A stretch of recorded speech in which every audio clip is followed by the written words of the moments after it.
Сәлеметсіздер ме? Бүгін мен жүгері өсімдігіне қолданылатын пестицидтер туралы айтып өтемін. Жүгері горшокке отырғызылғаннан кейін оған екі түрлі пестицид қолданылады: атразин және карбовоз. Атразин арамшөптерге қарсы гербицид. Оны жүгері көктеп шыққан соң, шамамен 10 күннен кейін өсімдік 3 жапырақ шығарғанда қолданамыз. Бір горшокқа 100 мл суға 0,5 мл атразин қосып, топырақ бетіне жаймен құямыз. Карбовоз зиянды жәндіктерге қарсы инсектицид. Ол жүгері 20-25 см биіктікке жеткен кезде қолданылады. Бір горшокқа 100 мл суға 1 мл карбовоз қосып, жапырақ бетіне жеңіл себеміз. Атразин арамшөптерден қорғайды, ал карбовоз жәндіктерден қорғайды. Мөлшерін сақтап қолдану өсімдіктің жақсы өсуіне көмектеседі. Топырақтың қышқылдық ортасын анықтау үшін индикатор қағаздар қолданылады.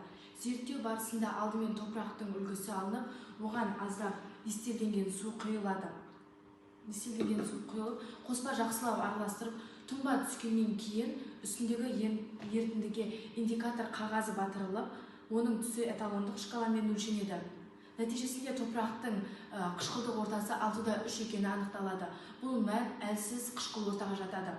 Мұндай топырақ түрінде көптеген ауыл шаруашылық дақылдары, соның ішінде жүгері, бидай, картоп және көкөніс дақылдары жақсы өседі. Қорытындылай келе, топырақтың қышқылдық көрсеткіші 6-3 болған жағдайда, ол өсімдікке қолайлы, әлсіз қышқыл орта болып саналады. Және тыңайтқыштарды шамадан тыс қолданудың қажеті жоқ. Бүгін мен жүгері өсімдігіне карбовоз бен атразиннің әсерін салыстырып айтып өтемін. Атразин арамшөптерге қарсы гербицид. Ол топырақтағы арамшөптердің өсуін тежейді, бірақ жүгеріге тікелей әсер етпейді. Ал карбовоз зиянды жәндіктерге қарсы инсектицид. Ол жапырақ пен сабақты қорғайды, жәндіктерді жойып, өсімдіктің тез әрі сау өсуіне көмектеседі.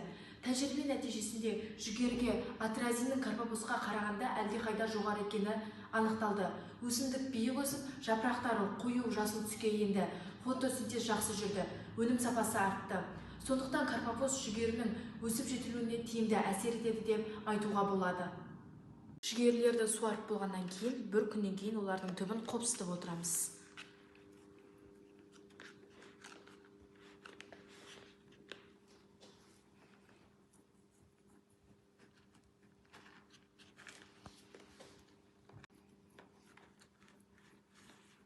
Алтын жүгерісіне қарағанда Жуковский жүгерісінің сабақтары ұзын және де қою жасыл түске енді және де өсу жылдамдығы да жақсы.